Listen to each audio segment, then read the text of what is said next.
करने आया हूँ मैं जान करने आया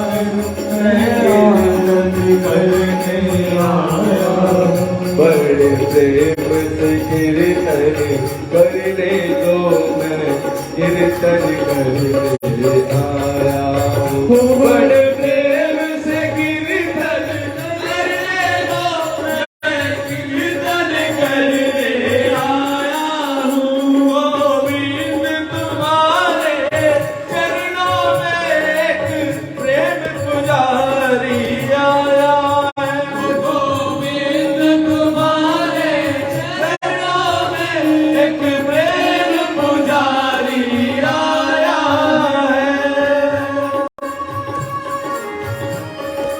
श्री राधा गोविंद की जय हो।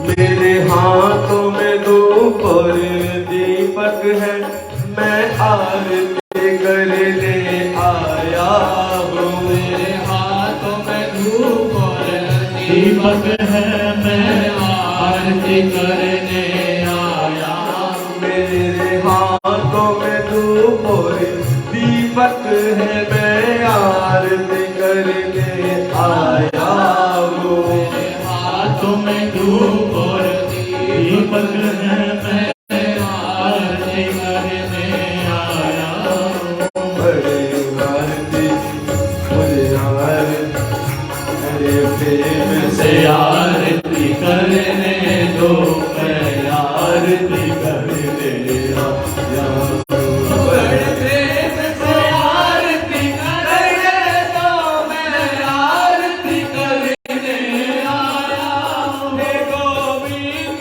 तुम्हारे चरणों में एक प्रेम पुजारी आया है गोविंद तुम्हारे चरणों में एक प्रेम पुजारी आया है गोविंद तुम्हारे चरणों में एक प्रेम पुजारी आया है गोविंद तुम्हारे चरणों में एक प्रेम पुजारी आया है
Hare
श्री वृंदावन बिहारी की जय, श्रीमद् भागवत महापुराण की जय, श्री सुखदेव गोस्वामी की जय, श्री विद्यार्थी की जय, श्री गुरु महाराज की गुरु परंपरा की जय, जगद्गुरु श्री प्रभुपाद की जय, श्री गौरत्यानंद प्रभु की जय, श्री राम संकीर्तन की जय, श्री व्यासदेव महाराज की जय, श्री भक्ति वेदांत क्रांति महाराज की जय, अनंत अनंत कोटि वैष्णव वृंद की जय, समागत गौर भक्त वृंद की जय, जय जय श्री राधे, जय जय श्री राधे श्याम। बोलो देवी, बोलो देवी।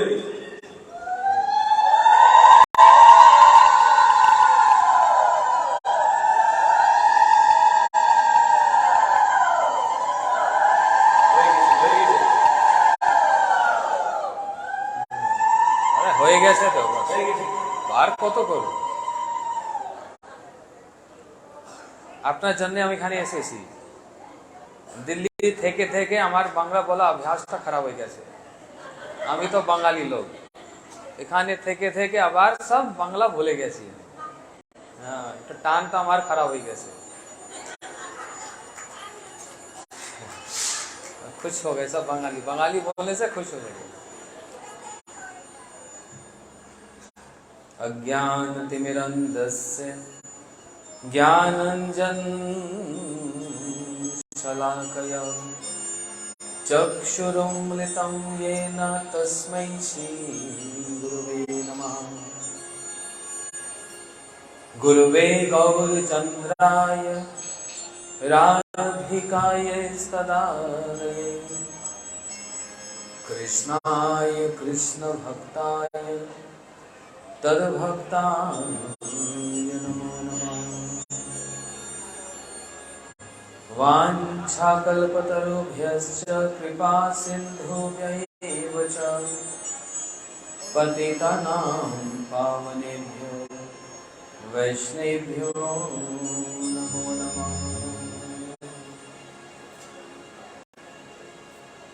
वैराग्य विद्या निज भक्ति योगम शिक्षैकं पुरुषं पुराणं श्री कृष्ण चैतन्य शरीरधारी कृपावतीस्तमं प्रपद्ये रामादिमूर्तेषु कलानमेनतिष्ठान् नानावतारकरोद भुवनेषु किन्तु कृष्णा स्वयं सम्मत परमापुमानयो गोविन्दमादिपुरुषं तमं भजामि गोविन्दमादिपुरुषं तमं भजामि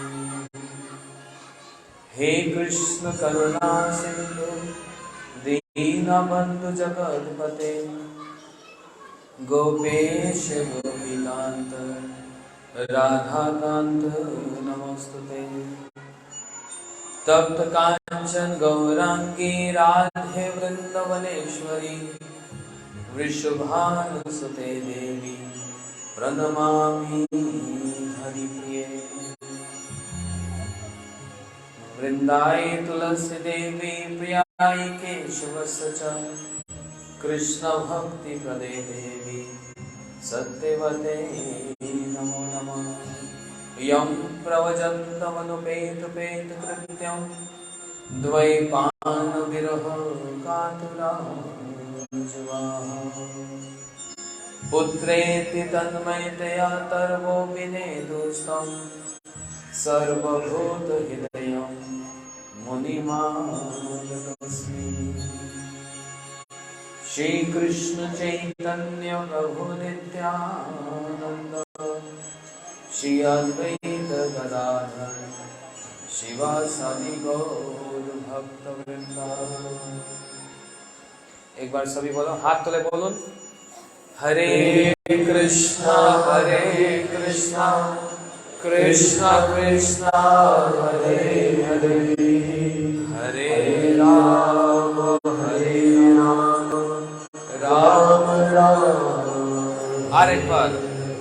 हरे कृष्णा कृष्ण कृष्ण हरे हरे, हरे राम राम राम हरे हरे। श्रीमद् भागवत आज कथा का 7वां दिवस। हम लोग 6 दिन से भागवत जी के अंतर्गत अवतारों की कथा और अवतारी श्री कृष्ण की कथा और उनके भक्तों की कथा, ये सब हम लोग श्रवण कर रहे थे। आज कथा का हमारा 7वां दिवस। बंगाली ना हिंदी बोझे तो हिंदी बुझते पारें ताले हिंदी बोली बस।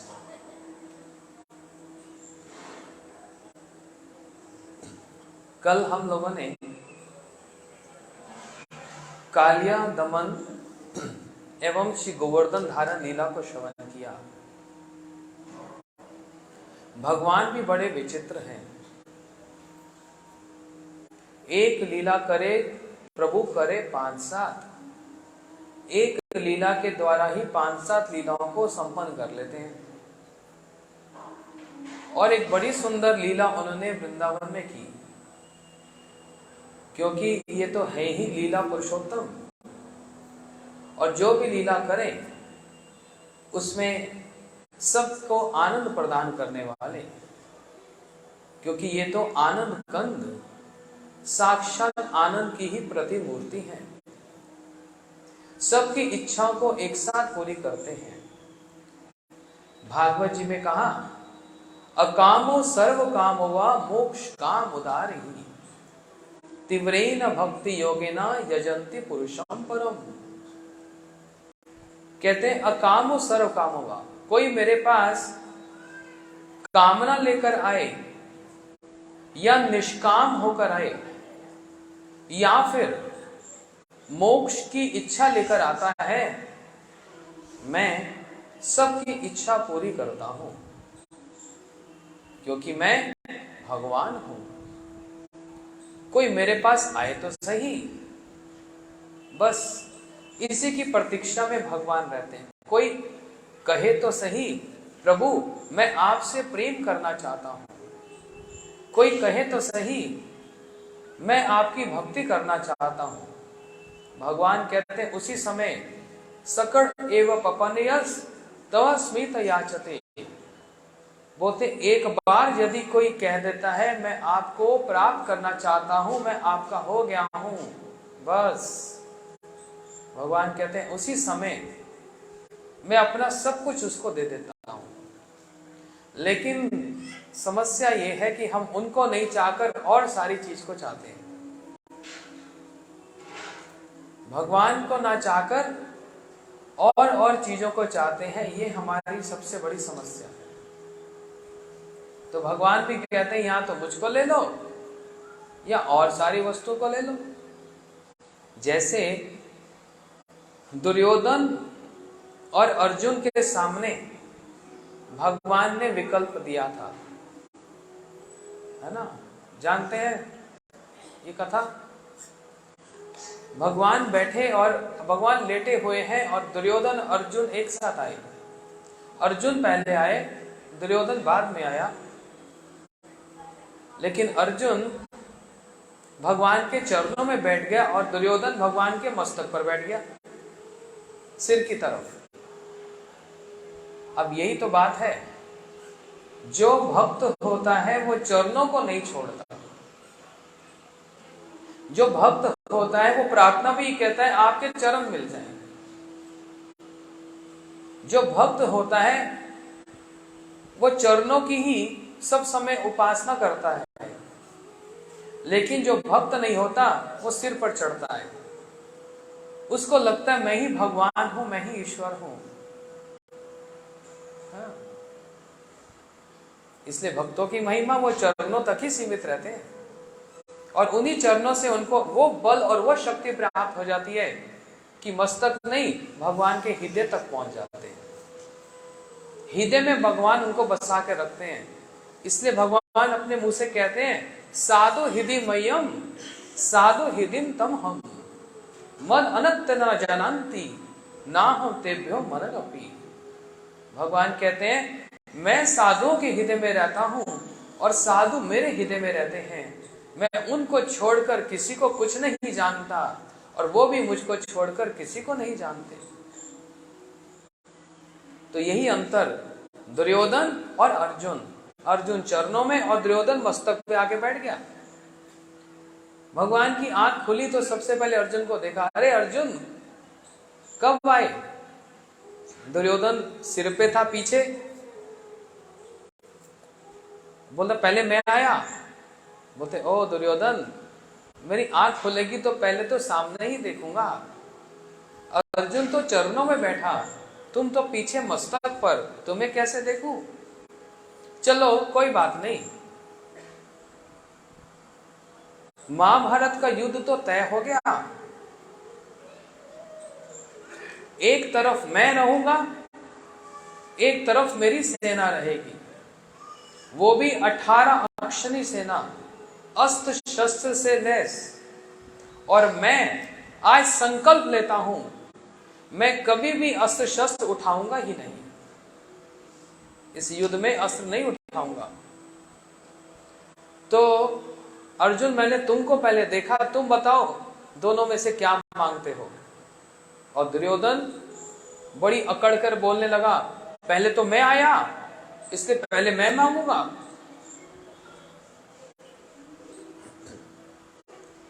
कृष्ण कहने लगे, अच्छा दुर्योधन पहले तुम ही मांग लो। और कह दिया पहले तुम ही मांग लो। अर्जुन का हृदय तो धक धक करने लग गया, पता नहीं ये क्या मांग ले, ये पता नहीं क्या मांग ले।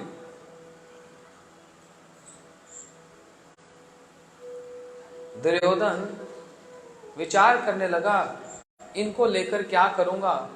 ना इन्होंने युद्ध करना है, ना इन्होंने अस्त्र उठाना है, ये तो पहले ही बोल चुके, और हैं अपने संकल्प के पूरे पक्के। बोलते हैं, कृष्णा मेरे को अपनी 18,000 अक्षनी सेना प्रदान कर दो। अर्जुन को चैन में आया, सांस में सांस आया, चैन पड़ गई। हाँ, भगवान ने कहा, जा दुर्योधन, मेरी सेना तेरे साथ रहेगी। दुर्योधन तो हंसता हंसता चला गया, वाह आज तो आनंद आ गया। और अर्जुन आंखों में आंसू लेकर रोते रोते हाथ जोड़कर, आज आपने मेरे प्राणों की रक्षा कर दी भगवान। बोलते क्यों? यदि आज दुर्योधन आपको मांग लेता तो मैं तो युद्ध से पहले ही मैं मर जाता। मेरा प्रेम आप में है, आपकी किसी और वस्तु में नहीं है। समझना इस बात को, क्या कह रहे हैं? मेरा प्रेम आप में है, किसी और वस्तु में नहीं। बाकी सारी वस्तु जिसको मर्जी दे दो, बस अपना वो प्रेम वो मेरे लिए रखना। मैं आपको ही चाहता था और वही मुझको प्राप्त हो गया। ये अंतर है दुर्योधन और ये अंतर है अर्जुन में। अर्जुन कृष्ण को छोड़कर कुछ नहीं चाहता, है ना? लेकिन एक और बात है, इससे ऊपर की बात, भगवान के शुद्ध भक्त वो भगवान को भी ना चाहकर उनकी सेवा को चाहते हैं। आप मिलो ना मिलो, हमें उससे मतलब नहीं, हमको आपकी सेवा करनी है। आप प्रसन्न हैं कि नहीं हैं, मेरे को उससे मतलब नहीं। आपका आदेश में पालन करूंगा या नहीं करूंगा, लेकिन आपकी सेवा करूंगा। उदाहरण से बतलाऊं, गोवर्धन, कल गोवर्धन की कथा सुनी ना? कौन कौन गए गोवर्धन? गोवर्धन, हाँ, बंगाली मायरा जाए, गोवर्धन जाए। गोवर्धन परिक्रमा एक बहुत बड़े संत हुए 500 साल पहले। उनका नाम हुआ सनातन गोस्वामी। क्या नाम हुआ? फिर बोलो, क्या नाम? रोज गोवर्धन की परिक्रमा करते हैं, रोज 24 किलोमीटर। और करते करते वृद्ध काल आ गया। कृष्ण कहने लगे, सनातन और परिक्रमा करने की आवश्यकता नहीं, आपने तो मुझको वैसे ही प्रसन्न कर लिया, अब और परिक्रमा मत करना। और सनातन गोस्वामी जी कहने लगे, आपके कहने से क्या होगा, मैं तो जरूर करूंगा। ऊपर से देखने में लग रहा है भगवान के आदेश को उल्लंघन किया जा रहा है, परंतु कृष्ण नहीं, कृष्ण की प्रसन्नता वो ज्यादा मुख्य है, वो ज्यादा प्रोमिनेंट है ये बात, क्योंकि वहां पर बड़ा गाढ़ा प्रेम है। जो भगवान को अच्छा लगता है वो भक्ति नहीं, जो उनके लिए अच्छा है वो भक्ति है। अरे घर में बच्चा होता है, रसोई में जाकर चाकू पकड़ ले, क्यों, खेलना है, और माँ उसको चाकू से खेलने देगी, हाथ से खींच लेगी, जिद करेगा, एक मारेगी थप्पड़ मुंह पे। तो देखने में लग रहा है बच्चा को रुला दिया, देखने में लग रहा है बच्चे से प्रेम नहीं है। तो बच्चे को जो पसंद है वो प्रेम नहीं, उसके लिए जो अच्छा है वो प्रेम है। अनुकूलना कृष्ण अनुशीलनम भक्ति उत्तम, ये थोड़ा सा सिद्धांत समझ लो। इसलिए कृष्ण जब वृंदावन में ब्रज में विराजमान, तो जितनी माताएं हैं ना, उन सब में ये इच्छा कि कहीं कृष्ण हमारा यदि बालक बन जाए, तो जैसे हम अपने बालकों को दूध पिलाती हैं, ऐसे कन्हैया को भी दूध पिलाएं। जितनी माताएं, सबके मन में इच्छा, हम कन्हैया को दूध पिलाएं। जितनी गैया हैं, उनके बछड़े, वो बछड़े जब गैया का दूध पीते हैं, तो उन गैया के अंदर भी ये मन में इच्छा आ जाए, गैयों के मन में भी इच्छा आ जाए क्या, कन्हैया हमारा बछड़ा बन जाए तो हमारा भी दूध पिए। ये इच्छा समझ आ रही बात। माताओं के मन में इच्छा, कन्हैया हमारा बच्चा बन जाए, हमारी गोद में रहे, हम दूध पिलाएं। गैयों के अंदर इच्छा कि ये हमारा बछड़ा बन जाए, हम इनको दूध पिलाएं। और तो और जो अभी गोपियां हैं जिनका विवाह नहीं हुआ, उनके मन में इच्छा, कृष्ण हमारे प्रियतम बन जाए, हमारा पति बन जाए तो कैसा हो। अब ये सबके मन में अपनी अपनी इच्छा, इन सब के मन की इच्छाओं को पूर्ण करने के लिए भगवान ने, उनकी शक्ति योग माया जी ने ब्रह्मा जी को बुला लिया। अब लीला करनी है, कोई ना कोई तो बीच में एक साधन चाहिए।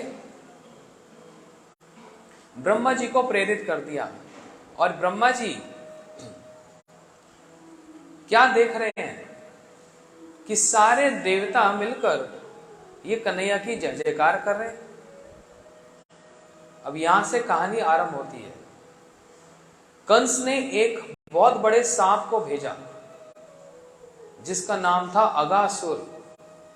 ऐसे मुंह खोलकर बैठ गया जंगल में, पता है कन्हैया आएंगे और मैं अपने मुंह में इनको ले लूंगा और निगल लूंगा, खा जाऊंगा। सारे सखा कन्हैया के साथ वन भोजन करते। कैसे? जमुना जी के तट पर बैठकर एक गोल आकार बनाकर बैठ जाते और कृष्ण बीच में बैठ जाते। लेकिन विचित्र बात यह कि सबको यह लगता कि कृष्ण हमको देख रहे हैं। आप कभी फोटोग्राफ देखते हैं ना, आप कहीं इधर उधर किसी एंगल से देखो तो ऐसा लगता है वो हमको ही देखी जा रही है। भगवान बीच में बैठे हैं और सारे सखा उनके आसपास। सबको ये लग रहा है कि हम ही कृष्ण के को देख रहे हैं, वो हमको देख रहे हैं। और सब अपने अपने घर से कुछ ना कुछ पकवान बनाकर लाए, उनकी माताओं ने उनको दिया। अब उन्हीं बीच में एक बैठा है मधुमंगल। मधुमंगल हाँ मीठा खाने का बड़ा शौकीन है। एक सखा के पत्ते में देखा, ओहो ये तो बड़ा अच्छा मालपुआ लाया।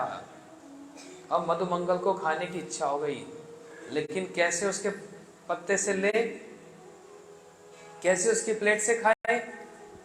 तो मधुमंगल ने एक बहाना बनाया। सारे सखा को कहने लगा, देखो ऊपर पक्षी उड़ रहे हैं। सब ऊपर देख रहे, बोलते तो उड़ते रहते हैं, ऐसी कौन सी बात है। जैसे सबको ऊपर दिखाया, मालपुआ लिया, मुंह में डाल लिया और मुंह बंद कर लिया। ऐसे देखो हंसी मजाक चल रहा है कृष्ण और उनके सखाओं के बीच में। और जब सब नीचे देखे, अरे ये मेरा मालपुआ कहां गया, तो सब जान तो गए ये मधुमंगल का काम है, लेकिन चुप है क्योंकि अब इनको एक सबक सिखाना है। उसी में बैठे एक सखा ने गुलाब जामुन के अंदर लाल मिर्ची घुसा दी, खूब भर भर के, खूब लाल मिर्ची। बोलते हैं ये अब आएगा लेगा तो सही। और मधुमंगल देख रहा है, आहा सुंदर सुंदर गुलाब जामुन, कैसे लूं। धीरे धीरे खिसकता खिसकता उस सखा के पास बैठ गया। बोलते अब कौन से बहाने से इनको डिस्ट्रैक्ट करूं। देखो बंदर उछल रहा है। सब उधर देखे, गुलाब जामुन उठाया, मुंह में डाल लिया। सब कह रहे बंदर तो उछलते ही रहते हैं। और जैसे गुलाब जामुन के अंदर लाल मिर्ची आई, हा हा करता हुआ जो उछलता उछलता उछलता जमुना जी में कूद पड़ा। सब कहने लगे क्या हो गया इसको। कन्हैया तो ताली बजाकर कहने लगे, हमको पता है क्या हुआ, ये लालच का फल है, और खा ले मीठा। इस प्रकार से हंसी मजाक करते हुए वहां पर पुलीन भोजन, जमुना जी के तट पर वो भोजन कर रहे हैं। एक सखा आया, मोर जैसे नाचता है ऐसे अपने हाथों को करके मोर की तरह नाचकर दिखलाता है। कृष्ण देखकर हंसते हैं। यही उनकी सेवा है, भगवान को हंसाना। एक सखा डाल पर बैठे बंदर की नकल उतार रहा है। बंदर घुराता, ये भी घुराता, और बंदर आता, ये भी उसके निकट आता। बंदर काटने के लिए आता तो भाग जाता। कन्हैया हंस रहे हैं। एक कैसे कहते हैं, जैसे मेंढक उछलता है ऐसे उछल उछल कर दिखाता। आकाश में जितने पक्षी हैं ना, उनके मन में भी इच्छा होती है हम प्रभु की सेवा करें। तो सूर्य देव की जो किरणें पड़ रही हैं गरम गरम, कृष्ण जहां चलते ऊपर पक्षी उनको ऐसे छाया करते, और देखकर कि मेरे पर छाया आ रही है, अपने पंख फैलाकर कन्हैया उनके साथ ही खेलने लग जाते। कभी ऐसे घूमते, कभी ऐसे घूमते, और पक्षी भी ऐसे ऐसे घूमकर पूरी छाया देते। सब कृष्ण की सेवा करना चाहते हैं। पक्षी छाया देकर, और सूर्यदेव कहते हैं हमने क्या बिगाड़ा, हम भी सेवा करेंगे। तो सूर्य भी अपना पूरा ताप देकर सेवा कर रहे हैं। ऊपर से बादल आ गए, वो ढक रहे हैं। हर कोई कृष्ण की सेवा करना चाह रहा है। ऐसा सुंदर वातावरण ब्रज में, जो सभी कृष्ण से प्रेम करते हैं और कृष्ण की सेवा करते हैं। और ये सांप अगासुर मुंह खोलकर बैठ गया।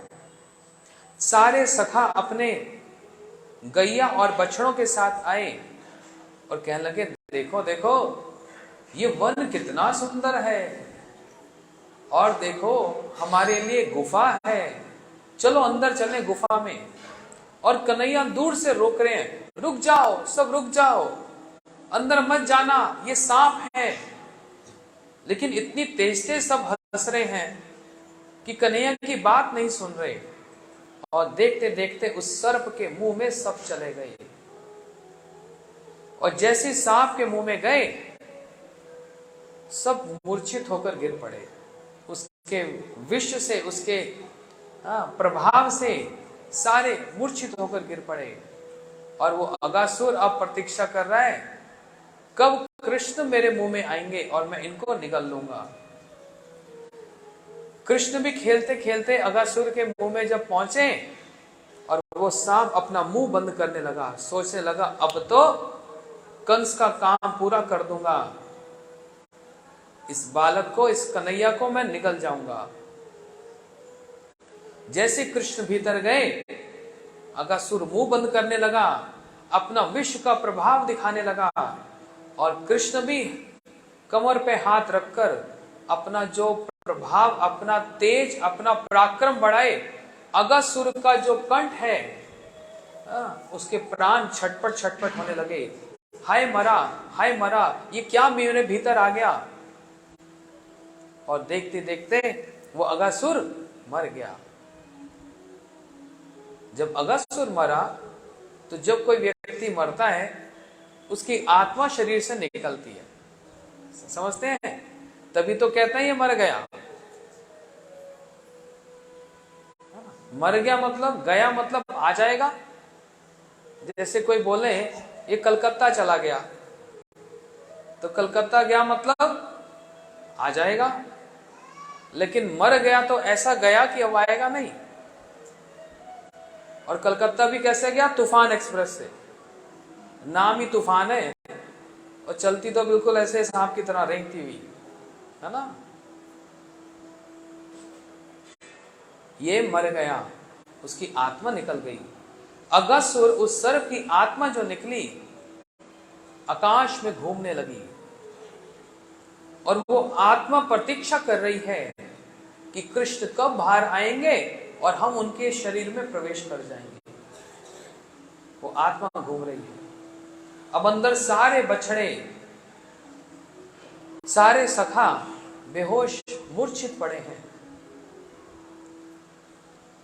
कृष्ण ने अपनी अमृत दृष्टि से सबको फिर चेतना प्रदान की और सब होश में आ गए। कृष्ण कहने निकलो बाहर, ये सांप है, कितना बोला था अंदर मत जाओ, अब निकलो बाहर।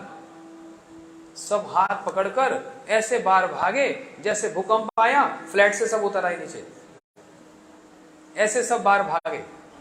अब तो चलो सांप से भूखे बाहर।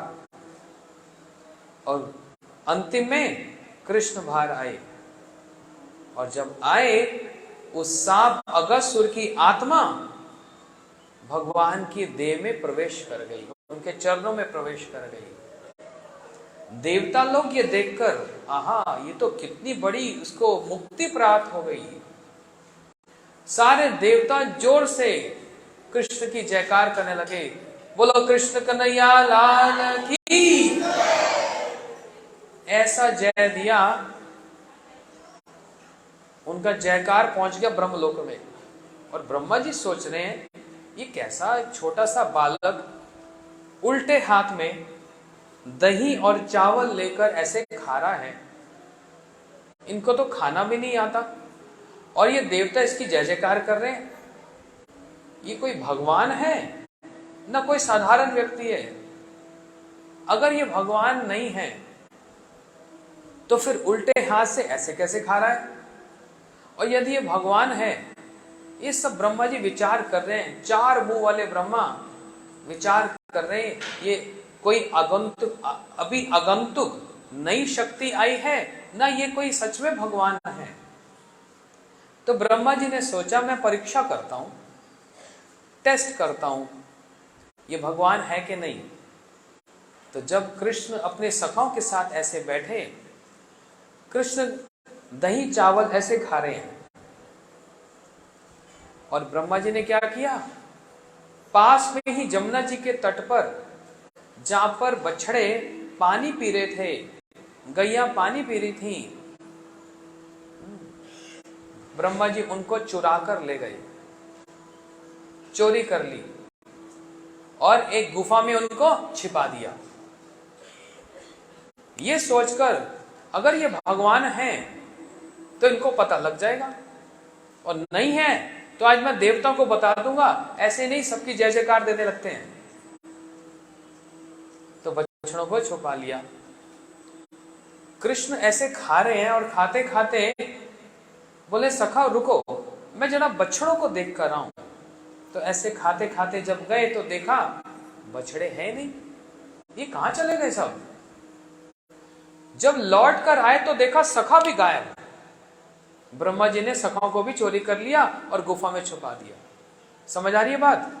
ध्यान से सुनना। ये जैसे टेढ़े है ना, ये बड़ी टेढ़ी लीला है। एक पॉइंट भी मिस हो गया तो सारा चैनल खराब हो जाएगा। समझ आ रही है बात? बोलो वृंदावन बिहारी। आप लोग थोड़ा आगे आगे आ जाओ, थोड़ा आगे आ जाओ सब लोग, बहुत जगह है।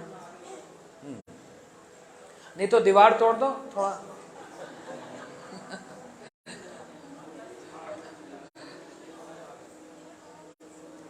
एक भजन सुनाओ। आ जाओ, एक भजन सुनते हैं तब तक। और जिसको जहां बैठना भी आगे आके पूरा भर दो, यहां पर ऊपर ही मत आ जाना।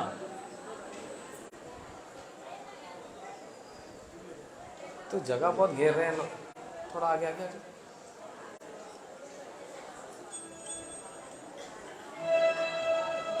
थोड़ा आगे आगे आकर पतले होके बैठो थोड़ा सा।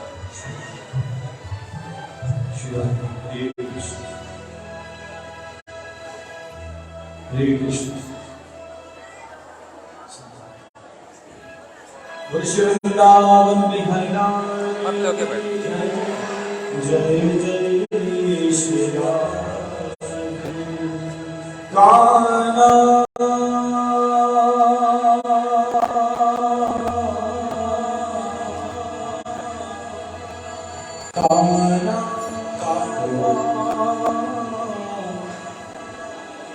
काना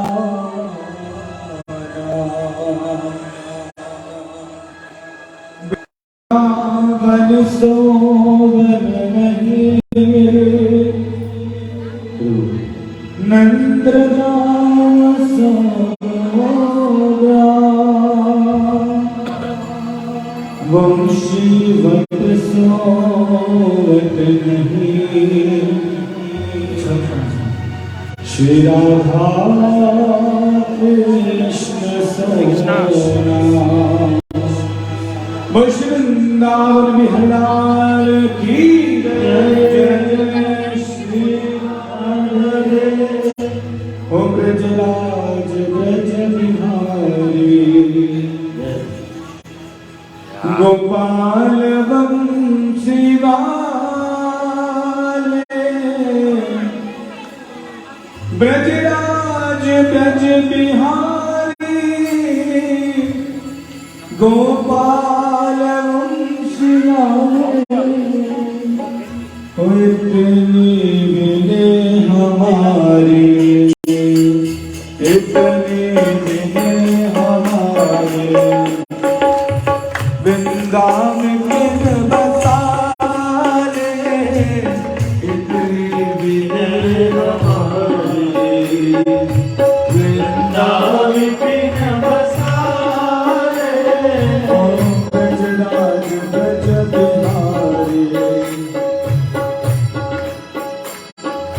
गोपाल वंशी वाले ब्रजराज ब्रज बिहारी गोपाल वंशी वाले।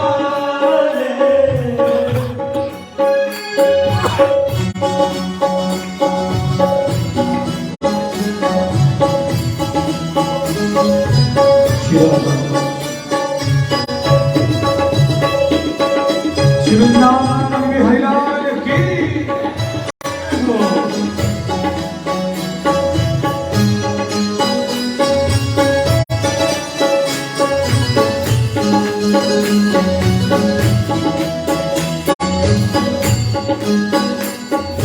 कितने ही द्वार भटके, कितने ही घर बनाए।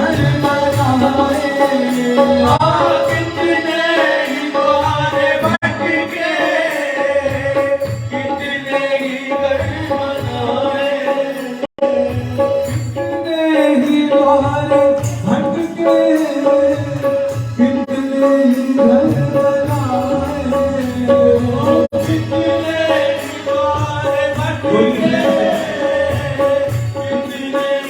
ही द्वार भटके, तो अब तेरे दर पे आके, अब तेरे दर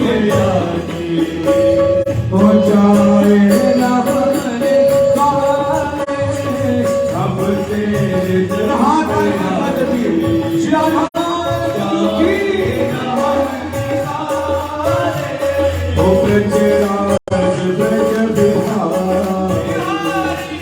गोपाल बंसी गाए, रघुनाथ ब्रज बिहारी,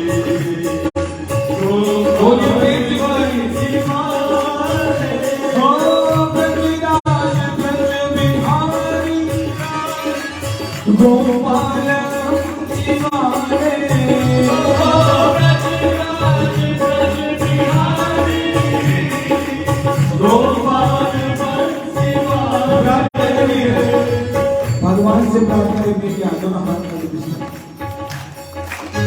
मुक्तिपुर में बिहारी की है माधव, इतनी कृपा करने का कीजिए। और इतने बिने हमारे बोलो, इतने बिने हमारे क्या कहते हैं बिहारी में, वृंदावन इतने बिने हमारे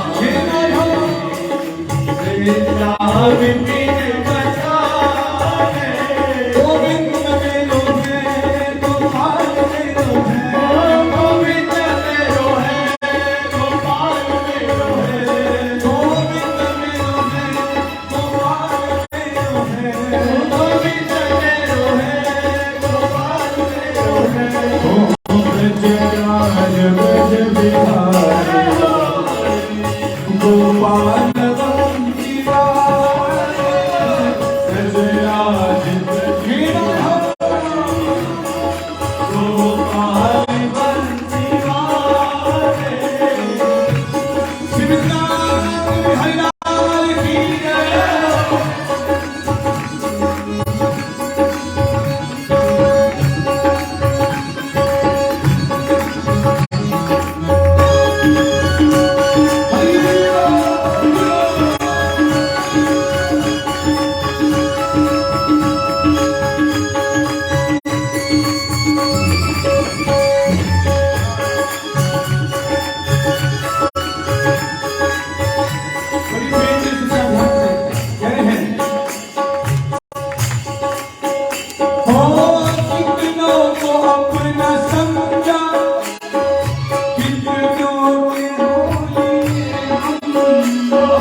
भाव को जाना।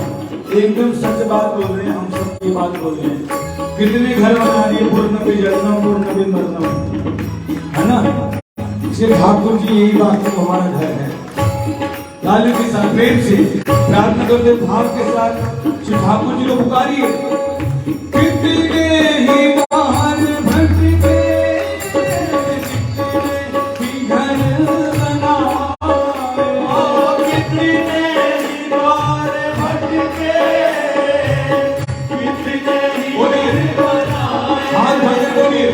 अब तेरे दर पे आके बिहारी, अब तेरे दर पे आके हो जाए ना मलिका।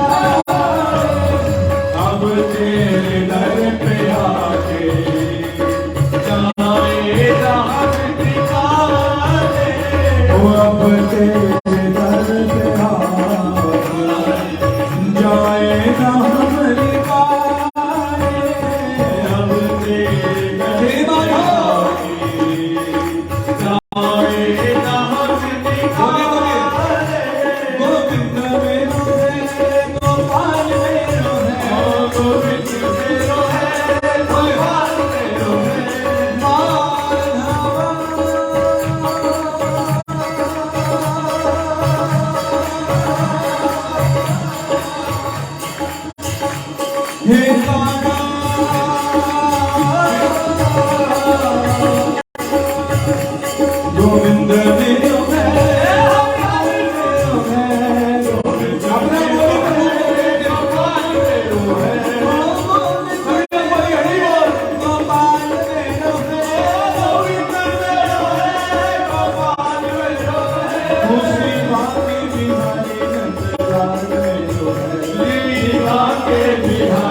पुकारने का उपाय बताया कलयुग में। ताली में बड़ी कंजूसी कर रहे हैं। तो हाथ आगे आनंद के साथ पुकारिए श्री ठाकुर जी को।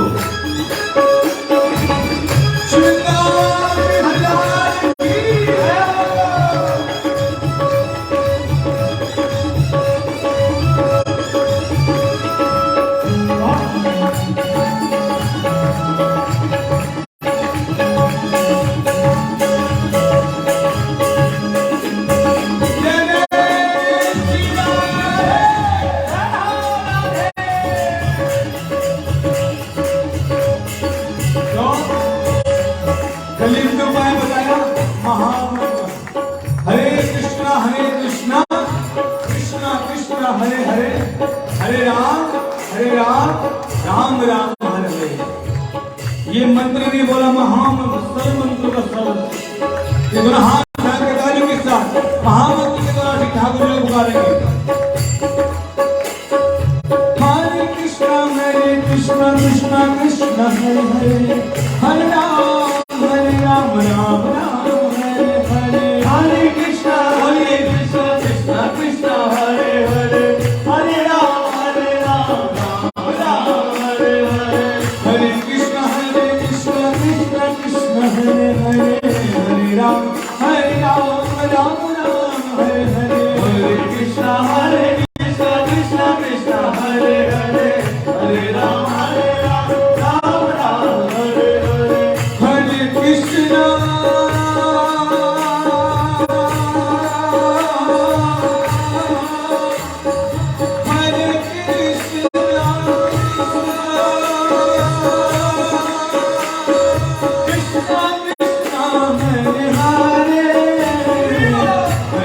Ram